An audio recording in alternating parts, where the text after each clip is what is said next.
Confirm you can see my screen.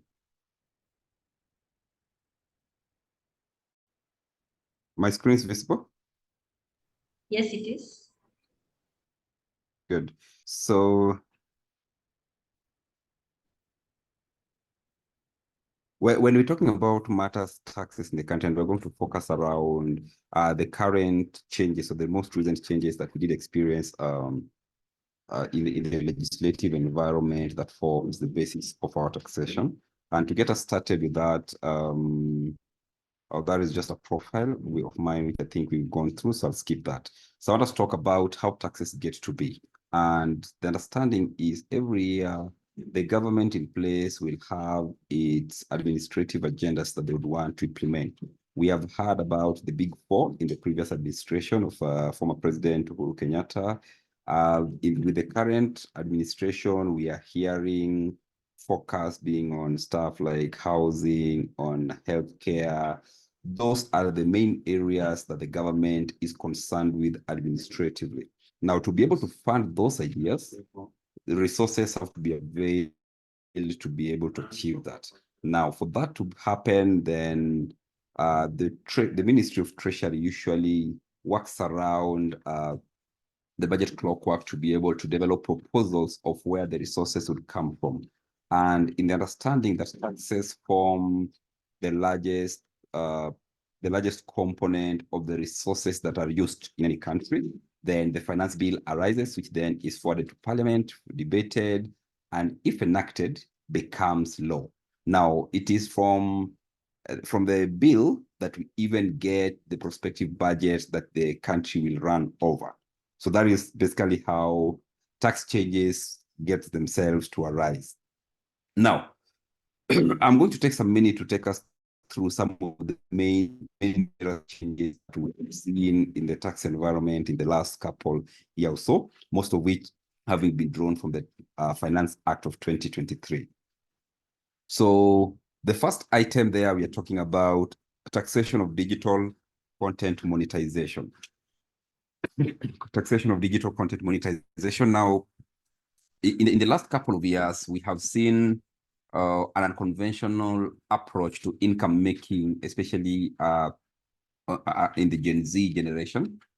We've had people, going to TikTok or Facebook or Instagram and being able to create a following, which then they use to either share their ideas or push marketing and advertisement content for which they are paid.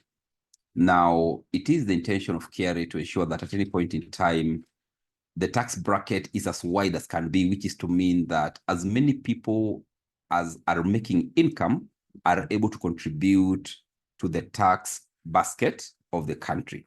So then discussions arose over how to be able to, make people who earn an income from this digital content who are able to monetize content creation and content sharing across digital platforms to also be able to contribute by paying taxes. And we had in the Act, it was proposed and further passed as the Act.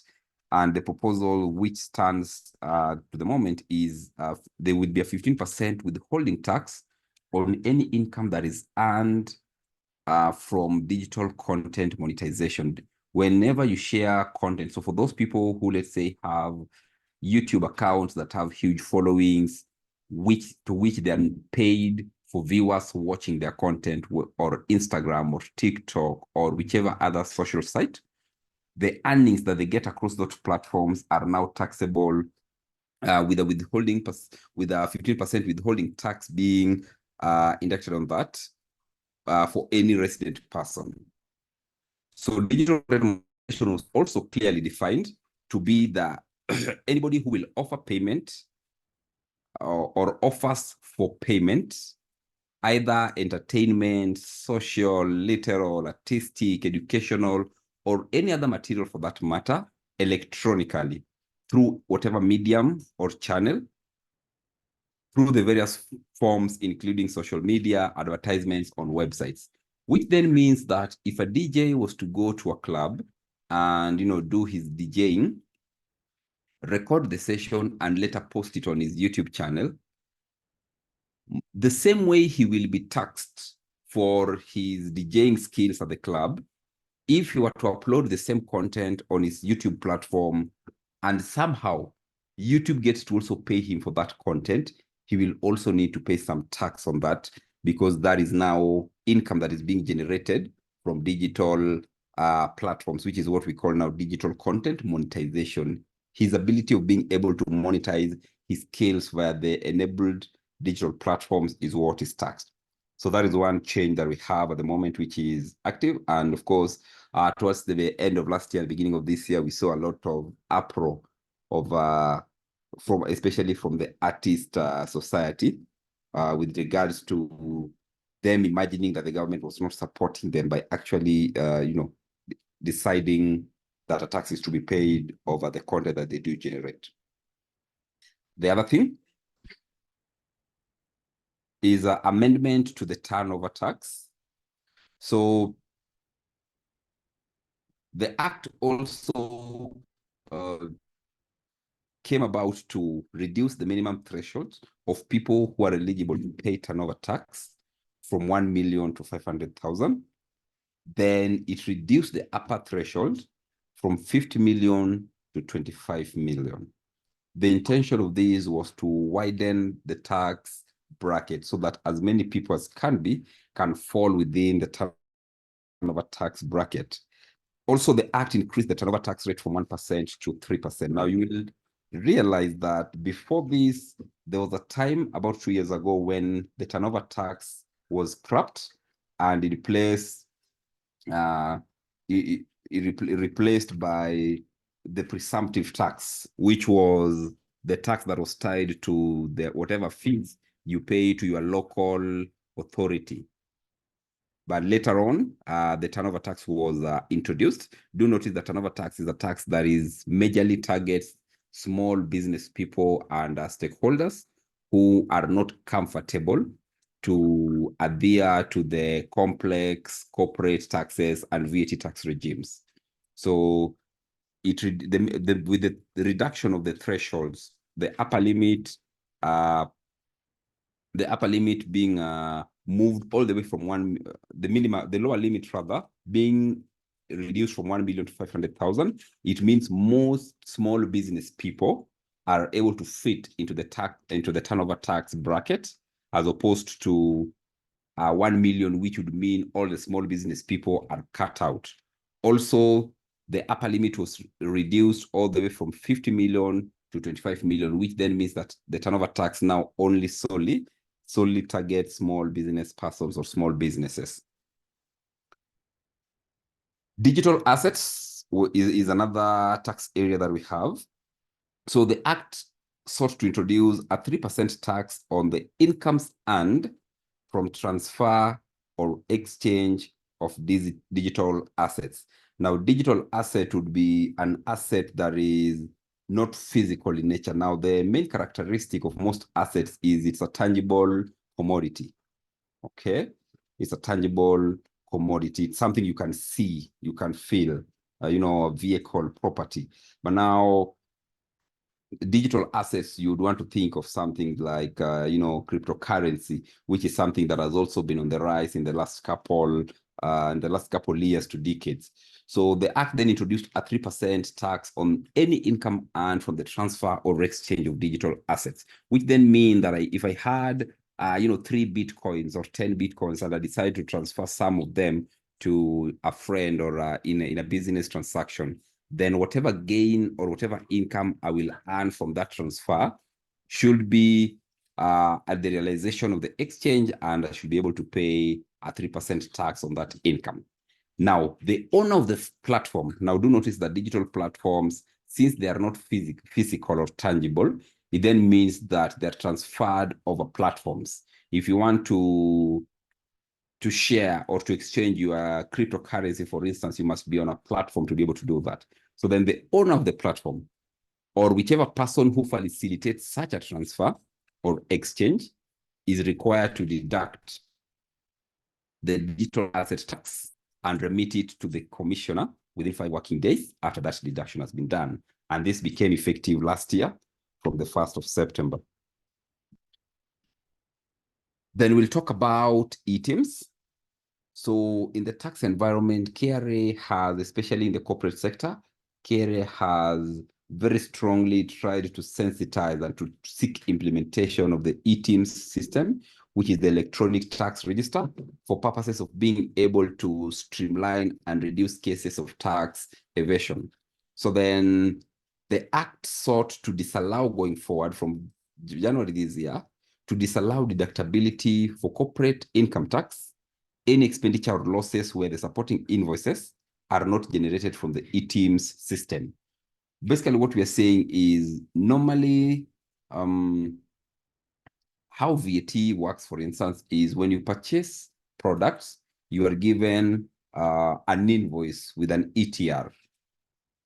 And when you also sell your products, if they are vatable, you also issue a receipt with an ETR for the services you sold. What this statement is saying is going forward, starting January of this year, the Act dictated that if you are going to buy products from an individual who is not on e-TIMS, then you will not be able to recover that amount in your filing for returns, because essentially what will happen is at the end of that month, you should be able to compare the VAT that you are charged, input VAT, versus the VAT that you charged, and then be able to offset or pay the difference. If at all, how much VAT you are charging is more than the VAT that you are charged when purchasing, then the difference is what you pay as the VAT payable for that month. So then by disallowing deductibility on all transactions that have not been run on e-TIMS, it then means that for business persons, if you are going to need to conduct a transaction or to make your purchases, it is imperative on you to ensure that the person you're buying from has the e-TIMS system, or your transaction is recognized and run through the e-TIMS system, lest you risk not being able to recover the VAT expense on that transaction. So I know not all businesses have been able to comply so far.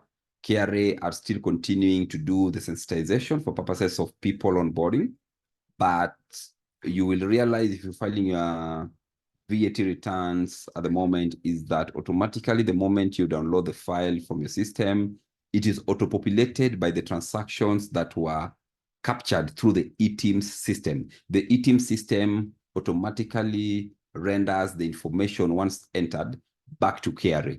So when you're filing your VAT returns, automatically the system auto-populates your sheet for purposes of being able to conclude, and the only work you need to do is to confirm, which then means that if you have a transaction which was not run over e-TIMS, you will not be able to capture or to offset the taxes, the taxes that comes therefrom.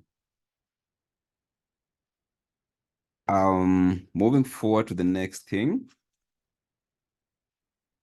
So there was also the issue of taxation of branches or permanent establishments. So the act was sought to introduce a branch or permanent establishment repatriation tax of 15% above the tax chargeable on the income of the branch.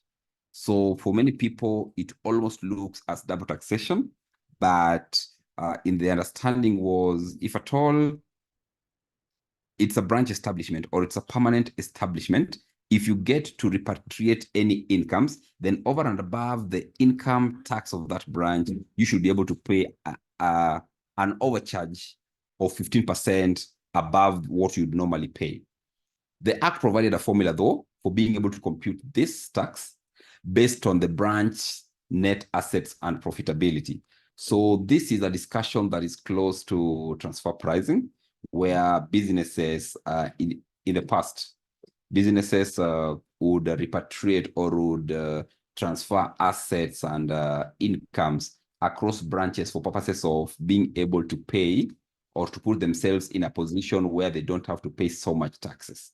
So then a formula was introduced, which is dependent on the branch's net assets as compared to the mother company and its branches, and the profitability.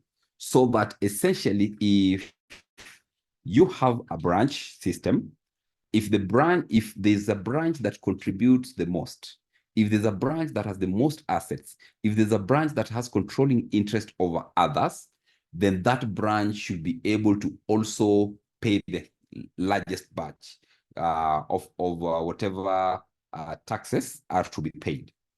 So if it happens, for instance, that we have a branch, that a company has a branch, say, a company has a branch, say, in Uganda, the neighboring country, then we cannot try to make that branch not pay the taxes by simply transferring our expenses from one branch to the other, so that we can reduce the incomes due to that company. So that is what this was trying to treat.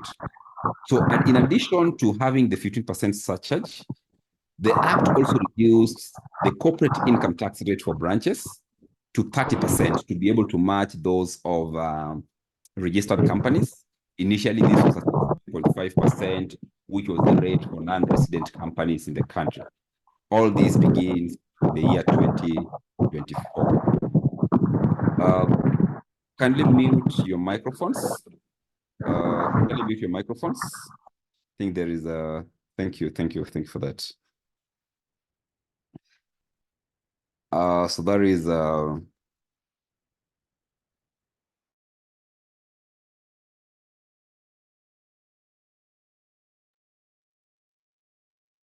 so going to the next item, with regards to personal payments. So we're going to talk about PAYE. This is the taxes that arises from the personal income taxes. So initially, there was no limit to taxation. We only had the 4 bands for purposes of taxing personal income returns. But the Act decided to introduce new limits. So with the tax brackets, anybody who earns between 500 and 800,000 will be subjected to a 32.5% tax. So if you earn anything between 0 and 499,000, you will be taxed normally within the 4-band tax rates that we have at the moment. But if you earn anything between 500 and 800,000, you'll be subjected to a 32.5% tax. And if you earn anything above 800,000, then you should incur a 35% tax. The earlier proposal in the bill, before it was assented to, had proposed that anybody who earns above 500,000 pays 35%. But of course, as this was discussed in Parliament, they decided to cover themselves a little bit. So it was decided that anybody who earns between 500 and 800 will pay 32.5 and not the maximum limit of 30. And anybody who wants above 800 will now pay taxes at 35%. Very closely to PAYE, we also have the National Housing Development Fund. It is not necessarily a tax, but it is a deduction that happens just around the payroll deductions.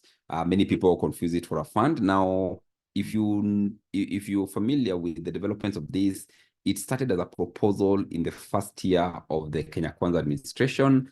And in that proposal, it was actually proposed as a levy, not a fund. This is not new, though. Under former President Uhuru Kenyatta, we also had what we call the National Housing Development Fund. National Housing Development Fund, which was proposed and did not materially peak despite being gazetted.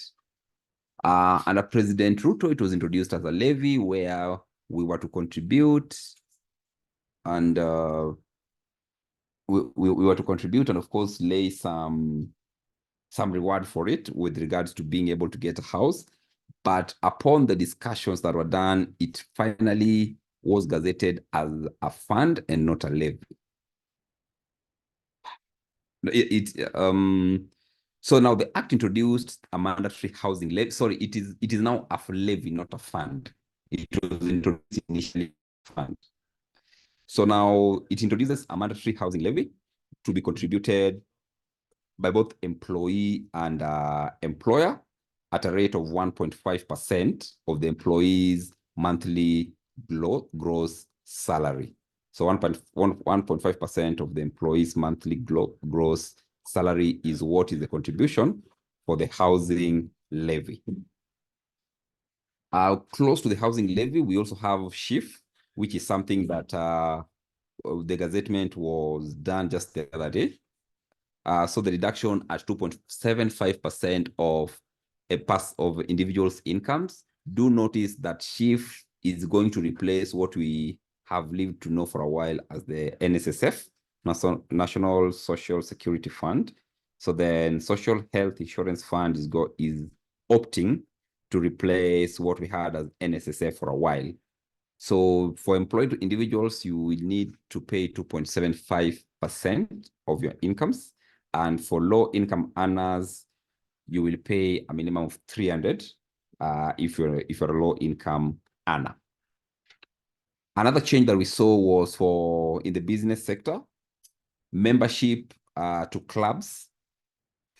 So all those organizations that are running as business member clubs, so if it's a social center or it's a members club, initially there was the business clubs or the member clubs had the option to decide which segments of their dealings are business oriented. But now the act will need that all members clubs, whether they trade as organizations, even if they trade as associations, they should be recognized as businesses for purposes of taxation.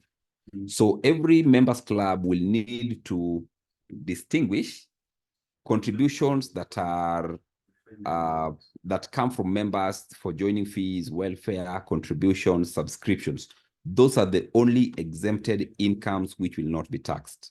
But if they conduct any business, for instance, it is not uncommon for a members club to run a gym facility, to have a shop that sells snacks and confectionaries, to be able to sell merchandise, to be able to have swimming pool facilities or massage centers. So for all those other activities which are paid and earn an income, the member clubs should be able to pay taxes for those.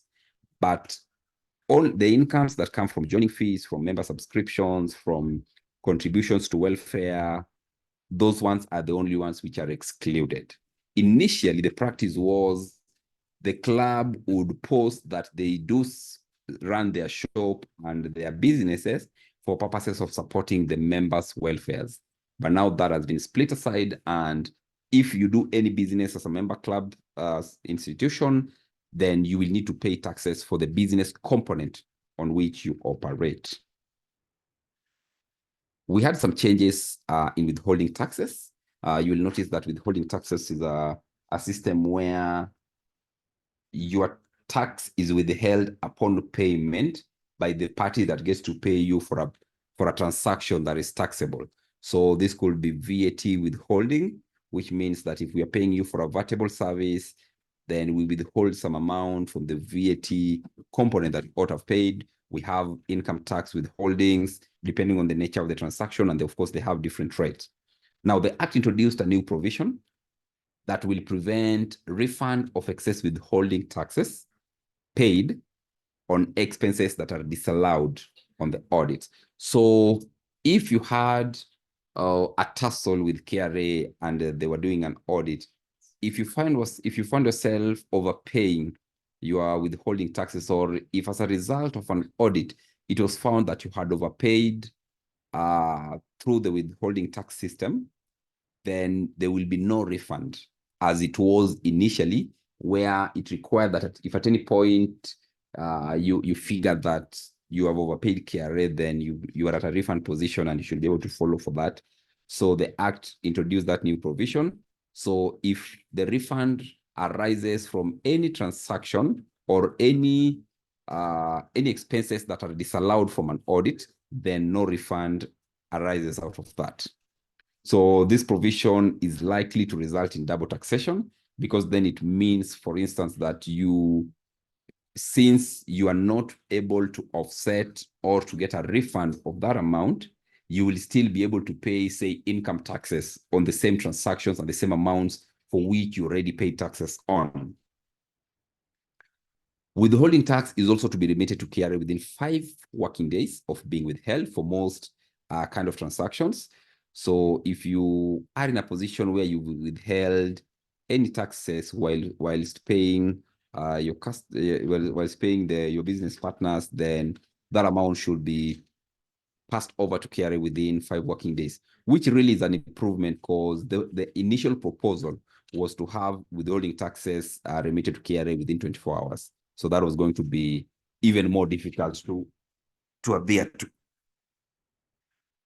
A withholding tax was introduced on local sales, promotions, marketing, and advertisement services, as long as they're offered by resident persons. And this is at a rate of 5%.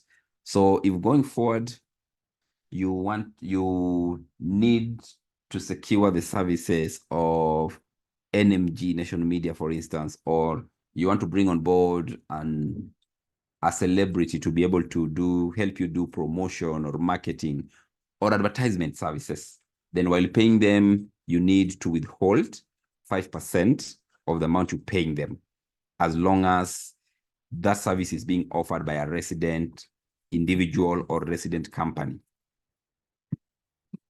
With regards to rental income, any recipient of rental income, as long as it's on behalf of the owner, which I think we call them, is it agents? Okay, so if a landlord decides that an agent runs their property, which means the agents receive rent on their behalf, then before that agent finally remits the rent to the landlord, the agent should be able to withhold rental income tax and forward that to KRA again within the 5 working days. We also had some changes in capital gains tax, and the proposals that were made here was: 1, any gains realized on the sales of shares or any comparable interest, as long as the comparable interest derives at least 20%, more than 20% of their value directly or indirectly from property situated in Kenya, then that makes for capital gains. Now, initially, when capital gains tax was introduced back in 2018, it was meant for removable property. Okay, it was supposed to apply for transactions that involve immovable property, but over time, the taxman has sought to increase the definition of and the coverage of capital gains tax. So now they say that if you're going to sell your shares or any other comparable interest to a share, and that share that you're selling or the interest that you have that you're selling, it could be goodwill, if at least 20% of the value of that share is derived from an immovable property situated in Kenya, then that derives capital gains tax. So to give an example, we have heard of, let's say, friends or colleagues who come together and merge to buy, let's say, a property. Okay.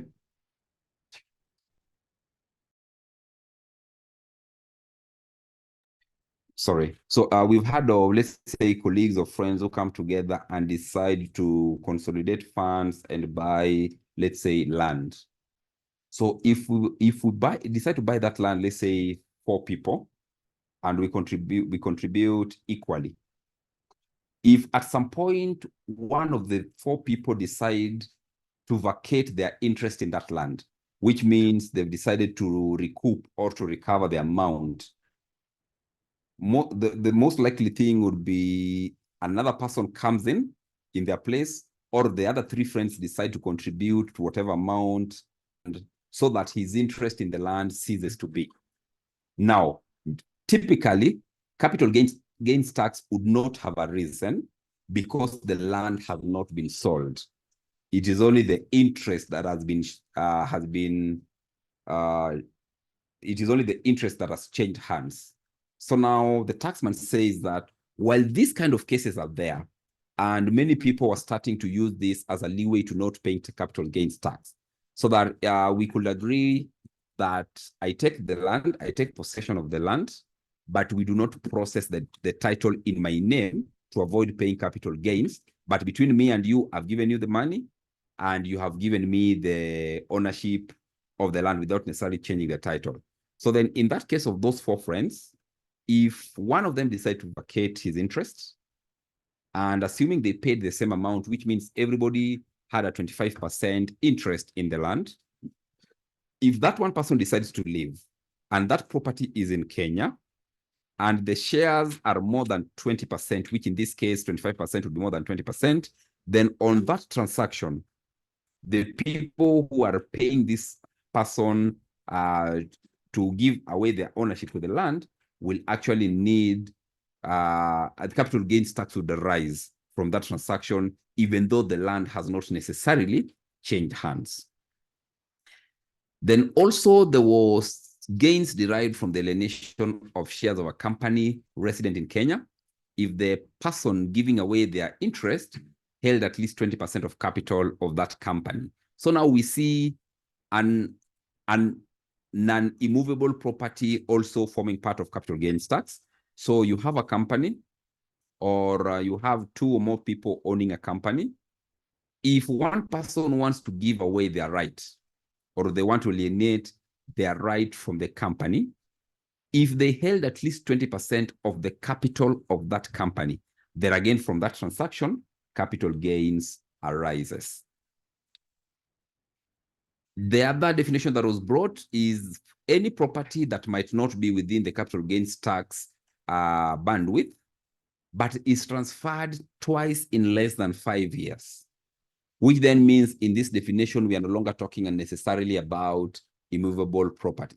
So if I were to sell you a property which does not clearly fall within capital gains tax, and within 2 years, you decide again to sell the same property, in the second sale, capital gain tax arises for the consideration of the second sale that is being made on the property. And lastly, internal group restructurings that do not involve transfer to a third party, the group must have existed for at least 24 months to qualify for an exemption from this. So if we decide today to do an internal group restructuring, we are not selling. We have decided, let's say, to onboard a new partner, or we have decided to let go of a partner that we have, whatever kind of business restructuring, which does not involve a transfer from the current ownership to another ownership or a third party. If the group has not lasted before the restructuring for at least 24 months, then it does not qualify for an exemption, which means capital gains tax will become due. So again, this is, I think, in line with trying to fight money laundering, so that we can be able to know the ownership, establish the ownership of companies.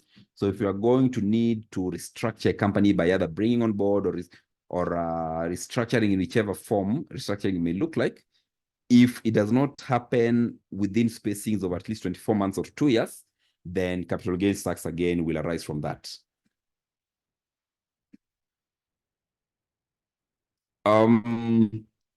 We had some income taxes that were exempted from being exposed.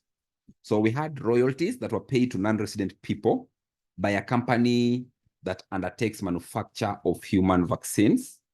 Any royalties paid to a non-resident person by a company undertaking manufacture of human vaccines, that line of business or that line of income becomes exempted taxation.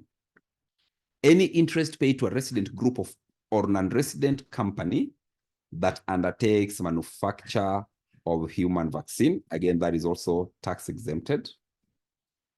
Any investment income from post-retirement medical funds, Any investment income for post-retirement medical funds is exempted. Any income that is earned by non-resident, contractor, subcontractor, consultant, employee who is in Kenya and is involved in the implementation of a project that is financed to 100% by a grant under whatever agreement between the government of Kenya and that development partner that gets to issue the grant to the extent provided for in the agreement. So if an expatriate is working in the country as a contractor, subcontractor, or consultant, or employee, and the work they're doing is a project that has been 100% financed through grant in a partnership between the Kenyan government and that partner, in whichever format, as long as the project is 100% supported by grant, that line of income is exempted from taxation. So let's say, for instance, the government of Kenya gets into a partnership with whatever partner out there, let's say the Global Fund, and the project that is being run is 100% supported by the donations of those two partners, then the project that is being run, they will not consider the income that they receive as grant as exposed to taxation. That is what we mean. Gains on the transfer of property by a special economic zone enterprise, a developer or operator. If any player in the SEZ zone do transfer property, then that is not income deemed right for taxation.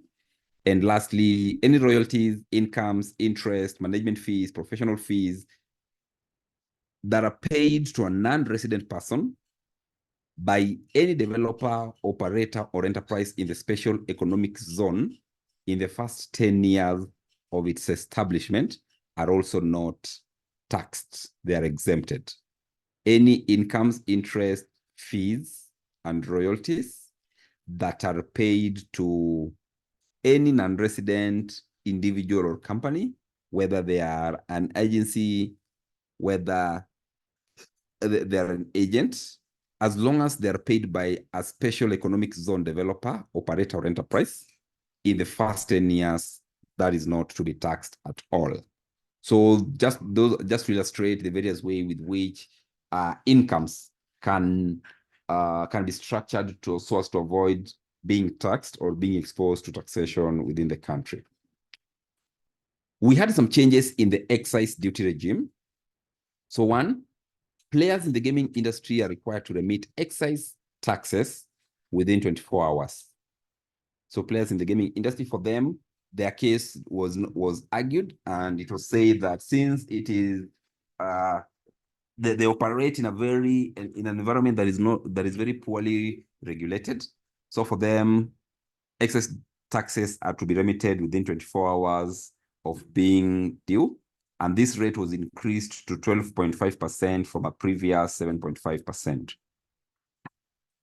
So the importation of various products was also added to the excise duty categorization. So we have, if you import fish, if you import sugar, if you import cement, paper products, furniture, phones, paints, those kind of products, unless the importation is a direct agreement between this government and another party, then those amounts now fall within the excise duty bracket at various rates.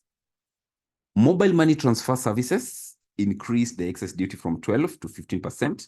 You may have received a message from your mobile service provider communicating that change, and of course, indicating an increase in the processing fees for mobile money transfer. Telephone and internet data services were reduced slightly by 5% from 20%. Money transfer by banks and other financial services also reduced from 20 to 15. So mobile money transfers increased, but money transfer by banks reduced to 15. So the intention was to match the rate of transfers by both mobile money and bank transfer, so that they now all stand at 15%.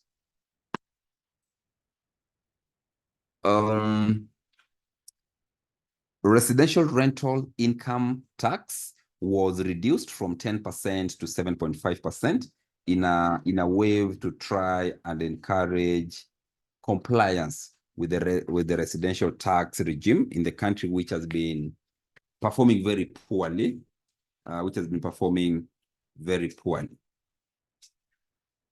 And then there was a proposal that taxpayers will be required to deposit 20% of tax in a dispute, even as they move forward to resolve that in the tax appeals tribunal. In the act, that did not come out very clearly, the position that it has been put at, save for the requirement that any excess paid with the holding taxes will not be refunded. So that still remains not very clear as to whether it still holds or not. And I think as we come to the end of this, some levies that were reduced, import declaration levy and railway development levy, both reduced by 1 percentage point from 3.5 to 2.5 in a move that was seen to try cushion local manufacturing for purposes of being able to easily afford their importation and transportation to site. And I think that will be all the items that I wanted us to be able to look at in the new changes that we've seen in the last year as a wave towards the business environment. And I think at that point, I would want to pause to be able to allow Q&A, as I can see